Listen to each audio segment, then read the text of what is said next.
Vou falar sobre saúde da família, terceiro ciclo, primeiro período, as aulas da Ana Luísa que vão cair na prova. Você vai ter que saber avaliar, o primeiro tópico é o tratamento de feridas, um olhar sobre o pé diabético. E você vai ter, porque o pé diabético é a principal complicação da pessoa que tem diabetes mellitus tipo 2. Pode levar ela a amputar o pé, pode levar a complicações, você vai ter que saber diagnosticar, tratar a ferida, ver o tipo de borda, uma série de coisas. Primeiro, definição. O pé diabético, ele pode ter presença de infecções, ulceração no tecido, porque a pele é formada por derme, epiderme, derme, tecido subcutâneo, aí depois vem músculo, as ulcerações podem vir prejudicando todas essas camadas. E o pé diabético pode apresentar anomalias neurológicas, que a pessoa vai perder sensibilidade, que eu vou falar mais na frente. E pode apresentar também lesões vasculares, que eu também vou falar mais na frente. E o pé diabético é a principal complicação da diabetes mellitus, é a que mais acontece com as pessoas que têm diabetes mellitus. Classificação do pé diabético. O pé diabético ele pode ser classificado como isquêmico, neuropático ou misto, ou seja, tem os dois. No pé diabético neuropático, a pessoa vai perder sensibilidade. Aí, aquela série de testes que você vai lá na UBSF fazer os testes nos pacientes. Como que é feito esses testes? Tem um monofilamento de 10 mg, que é o laranja, tem que saber que é ele. E aí você vai fazer o teste no primeiro metatarso, na parte posterior do pé, e nas 3 regiões ali do dorso do pé, que você vai aprender na UBSF. Aí, nesses testes, você vai fazer 3 testes, 3 aplicações, 2 certas e uma fake, para o paciente não mentir para você. Aí você vai estar alternando entre essas aplicações. Se o paciente acertar só uma das 3, ele já perdeu sensibilidade, ele é classificado com pé diabético neuropático, por perder sensibilidade. Também tem um diapasão de 128 Hz, que é o que você vai botar para vibrar, porque quem tem pé diabético neuropático também vai perder a sensação vibratória. Aí você vai colocar o diapasão para vibrar lá na cabeça do hálux, que é na cabeça do dedão ali, na falange distal do hálux, que é a parte lateralzinha assim do dedão do pé, e no maléolo medial. Aí você vai pôr para vibrar, vai fazer 3 repetições também, uma repetição fake, vai alternando para ver se a pessoa está sentindo ou não. Isso para ver a capacidade da pessoa, a capacidade sensitiva da pessoa. Aí tem o pé isquêmico. O que é esse pé isquêmico? É quando tem ausência de pulso periférico, aí os pés ficam pálidos, a pele fica fina, porque não está voltando ali o sangue suficiente. E pode ter o pé misto, que é tanto neuropático, tanto isquêmico. Você vai ter que saber identificar. Exame físico. A primeira parte do exame físico é a inspeção. Você vai pegar o pé da pessoa, você vai olhar a anatomia do pé da pessoa. Por quê? Porque o pé diabético neuropático, ele torna mais suscetíveis deformidades na anatomia do pé da pessoa. Quais são essas deformidades? Dedos engarra, ou dedos em martelo, dedos engarra bem, engarra mesmo, martelo tem uma dobrinha assim. Aí tem o joanete, que é o que acontece no hálux do dedo, que fica meio para o lado assim, pegando um sapato. E tem a perca do arco plantar. O arco plantar é aquela curvinha do pé. Aí o paciente que tem a perca do arco plantar, a curvinha do pé vai ficar gordinha, assim, se você procurar no Google você vai ver.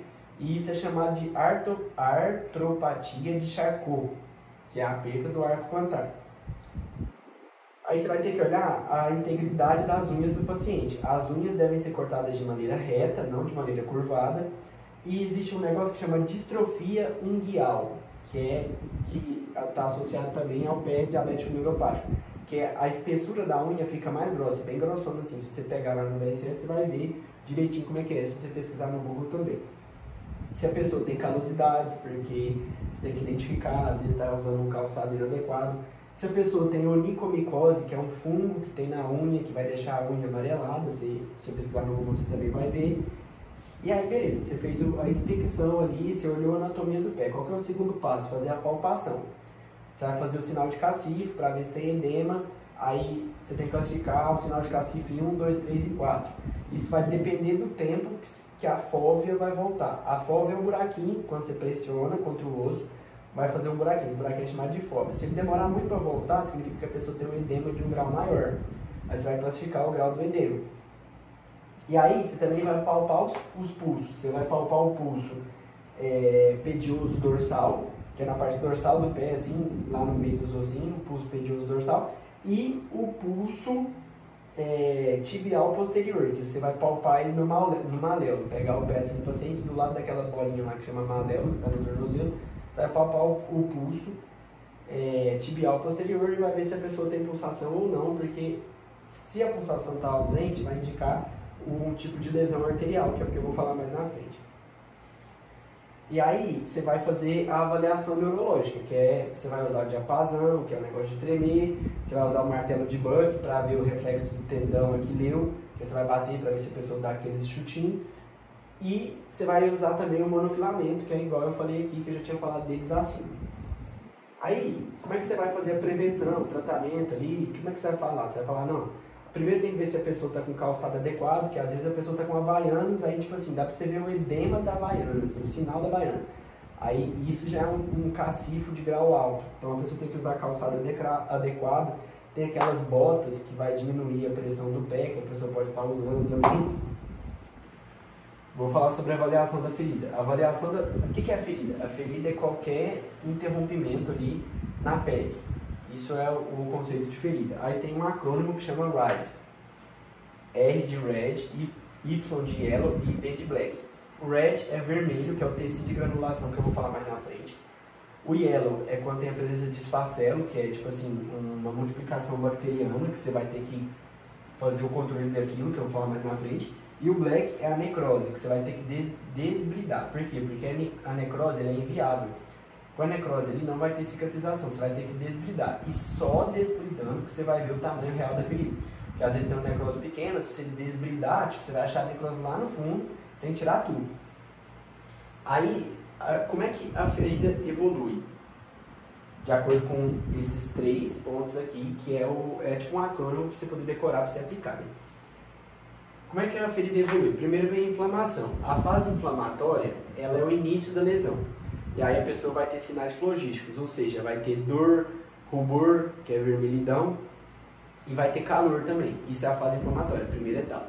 A segunda já é a formação de tecido de granulação, que é o red. O que é esse tecido de granulação? É quando tem umas proteínas que chama fibrina. Ela vai formar tipo uma rede para poder fazer a contenção, para não ficar sangrando e tudo mais. E aí quando essas fibrinas formam essa rede, a ferida vai ter um aspecto avermelhado, um vermelho vivo, úmido e brilhante. Você tem que saber isso, porque essas características caem. Aí a terceira, depois de granular, vai epitelizar, ou seja, fazer um novo tecido, um novo epitélio. Quando está preparando para fazer esse novo epitélio, a ferida vai perder um pouco o brilho, vai se tornar menos vermelha, vai se tornar tipo rosa, roseada assim. A borda. O tipo de borda é importante você saber. Primeiro tem a borda macerada. Se a ferida tiver uma borda macerada, uma borda branca, a borda macerada é bem branca. Às vezes é por conta do excesso de umidade. Você tem que tirar essa borda, você tem que cortar ela. Por quê? Porque essa borda não vai gerar cicatrização. Você tem que tirar ela fora. Por quê? Porque o tipo de borda influencia na cicatrização. Biofilme. O biofilme é uma cronificação da lesão. Esse biofilme ele é formado por um conjunto de bactérias. As bactérias, então, ali, a ferida vai estar infectada e vai apresentar esse biofilme, que vai deixar a ferida meio opaca, às vezes meio amarelada. E você tem que tirar também, você tem que combater as bactérias para que haja cicatrização adequada. Aí você tem que saber diferenciar a lesão venosa de lesão arterial. A lesão venosa, ela tem bastante exudato. O que é o exudato? O exudato é a secreção, aquela secreção amarelada.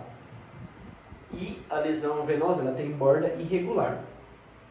É muito comum na lesão venosa aparecer dermatite ocre. O que é essa dermatite ocre? É uma mancha negra perto da ferida, dermatite ocre. E qual que é a causa da lesão venosa? A mais comum é a insuficiência venosa crônica. E na lesão venosa você tem o pulso preservado, porque não vai ter nenhum prejuízo para o pulso arterial. Né? Na lesão venosa você tem que tratar a causa, não só a ferida. Por exemplo, se você tratar só a ferida e não tratar a causa, a ferida vai voltar. Então você tem que tratar a causa, você tem que tratar ali a insuficiência venosa crônica. A pessoa tem que usar meio de compressão, colocar o pé para cima e tudo mais. Na lesão arterial, a lesão arterial é uma lesão mais seca, diferente da lesão venosa que é úmida. Ela apresenta necrose e ela tem a borda regular, diferente da lesão venosa que tem a borda irregular. Ela é comum em pontos de pressão, que é os pontos de pressão ali que vão encostar no tênis, no sapato, se não estiver usando um sapato adequado. Você tem que tratar também a causa, ou seja, você tem que fazer uma revascularização. E ela é comum em doença arterial periférica, que é a aterosclerose, que vai diminuir o fluxo de sangue arterial ali, e isso vai fazer com que desenvolva essa lesão arterial. E na lesão arterial, os pulsos são ausentes ou diminuídos. Por quê? Porque vai estar comprometendo a pulsação, porque não vai estar passando sangue. Você vai fazer a palpação do pulso ali, tibial e o outro, e não vai ter pulso. Tratamento. Aí aqui é o que cai na prova, que é mais difícil para a galera. Primeiro, no tratamento você tem que avaliar a ferida, beleza, identificou, tem tecido de granulação, blá blá blá blá blá. Você vai ter que limpar ela com soro fisiológico, é soro fisiológico que você vai limpar a ferida. Você vai ter que remover as necroses, se tiver necrose, se tiver borda macerada, você vai ter que remover, você vai ter que desbridar, você vai ter que preencher aquele espaço morto ali, tipo, passar alguma coisa para não dar bactéria, você vai ter que gerenciar o exudato, porque às vezes tem secreção demais, você tem que gerenciar ele, e você vai ter que manter a ferida úmida para poder ter cicatrização adequada. Como é que você vai medicar essa pessoa, né? Passar o tratamento? Você vai ter que, o macete é você vai ter que ver o tecido, não decora os remédios, tipo, os tratamentos. Pensa no tecido primeiro, aí a partir do tecido você fala, não, vou escolher esse tipo de tratamento. É assim que se faz. O primeiro tipo de tratamento é com ácido graxo essencial. Esse ácido graxo essencial, ele cria uma barreira que vai proteger as bordas da ferida. Então, qual que é a indicação dele? Ele é indicado na fase de granulação, porque é na fase de granulação que está criando essa borda ali, né, que vai começar a cicatrização. E na fase de remodelação, por quê? Porque ele vai manter a borda íntegra e vai manter a ferida hidratada. O alginato de cálcio. O alginato de cálcio, ele vai promover o desbridamento da ferida, o desbridamento autolítico, que é feito pelo próprio corpo. Então, se eu aplico o alginato de cálcio, ele vai desbridar a ferida. Então, tem que ter um motivo para você aplicar ele. Então, ele é indicado em feridas necrosadas, porque ele vai desbridar a necrose. E quando tem muito exudato. Por quê? Porque o alginato de cálcio ele é muito absorvente. Então, se tem muito exudato e você aplica ele, ele vai enxugar o exudato e vai ajudar na melhora do quadro. Carvão ativado. O carvão ativado ele tem um princípio filtrador. Por isso que a galera pega carvão e coloca na geladeira, porque o carvão tem poros que vai filtrar os odores. Se a ferida está muito fétida, muito pútrida, que é por conta ali da morte mesmo, da necrose, né, gera um fedor, aí você vai aplicar carvão ativado. Colagenase. Colagenase é uma enzima que vai quebrar o colágeno. O que é o colágeno? O colágeno é a principal proteína estrutural da pele. Se eu aplico uma enzima que vai quebrar o colágeno, ela tem função desbridante, ou seja, ela vai fazer um desbridamento químico, ela vai quebrar ali, da mesma forma que você faz cortando, ela vai fazer quimicamente. Qual que é a indicação dela então? Para lesão crônica, ferida infectada ou ferida com borda macerada, porque vai desbridar. Qual que é a contraindicação? É quando tem tecido de granulação ou epitelização. Se tem tecido de granulação ou epitelização, significa que a ferida está se curando. Como é que você vai aplicar um negócio que vai desbridar o negócio que está fazendo você curar? Não faz sentido nenhum. Hidrogel. Hidro vem de hidratação. Então a função principal do hidrogel é hidratar a ferida, porque a ferida tem que estar úmida ali para ela poder cicatrizar de maneira correta. E ele também promove o desbridamento. Então o hidrogel, a principal indicação, ferida seca. Hidrocoloide. O hidrocoloide ele vai formar tipo uma camada gelatinosa. O que essa camada gelatinosa vai atuar? Ela vai manter a umidade, porque não vai deixar a água sair, e vai reter o exudato, porque ele forma uma camada gelatinosa de proteção. Hidrocoloide. Ele só protege. Ele não combate bactéria nem nada.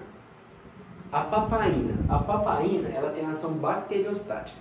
Então, se ela, bacteriostática, não vai ter mais multiplicação de bactérias. Então, ela vai estimular a cicatrização. Para você aplicar a papaina, tem que ter algum tipo de infecção na ferida. Então, ela é indicada para locais que tem lesão por pressão, e ela também é indicada para queimaduras, para evitar essa ação bactericida na queimadura, porque quando você queimar a pele, você tem um local ali aberto que vai ser propício para a proliferação bacteriana. Sulfodiazina de prata, essa é pica. Ela tem ação bactericida imediata, você aplicou ela, a bactéria morre. Ela é um antimicrobiano muito potente, então ela vai ser usada quando tem infecção, obviamente. E ela é indicada para queimadura também, pelo mesmo motivo da papaina. A sulfodiazina de prata tem um tempo limite para ela ficar na pele. Depois de 8 horas, você tem que tirar ela, porque aí depois de 8 horas ela vai ser prejudicial. Os graus do pé diabético são 4 graus. Se a pessoa tem neuropatia ausente, grau 0. Se a pessoa tem neuropatia presente com ou sem desengar, com ou sem neuropatia, grau 1. Se a pessoa tem doença arterial periférica, grau 2. Isso com ou sem neuropatia. E grau 3, quando a pessoa tem úlcera ou amputação. Tem histórico de úlcera ou amputação. Então, voltando aqui. 0, neuropatia ausente. 1, neuropatia presente com ou sem deformidade, que é desengar, desmazela. 2, doença arterial periférica com ou sem deformidades. 3, histórico de úlcera ou amputação. Tem uma coisa que caiu na prova que é tipo assim, você não pode passar creme no meio dos dedos porque isso vai ajudar a proliferação dos fungos. Tá certo isso? Projeto terapêutico singular. O que é esse projeto terapêutico singular? Ele é uma forma de organizar o cuidado do paciente quando ele tem situações de saúde muito complexas. Esse projeto terapêutico singular, ele é singular, ou seja, foco no paciente.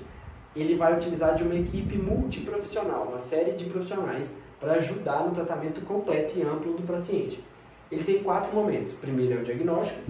Segundo é a divisão das responsabilidades. A família vai fazer isso, o psicólogo vai fazer isso, o fisioterapeuta vai fazer isso, o médico vai fazer isso. Terceiro, eu errei aqui. Primeiro é o diagnóstico. O segundo é a definição de metas, ou seja, cada um vai fazer, porque cada um vai fazer. Terceiro é dividir as responsabilidades, que é o que eu tinha falado anteriormente. E quarto é você fazer uma reavaliação, você voltar na casa do paciente e ver o que aquilo ali gerou. E não mais é só da parte da Ana Luísa, além de obesidade, que eu vou gravar outro vídeo.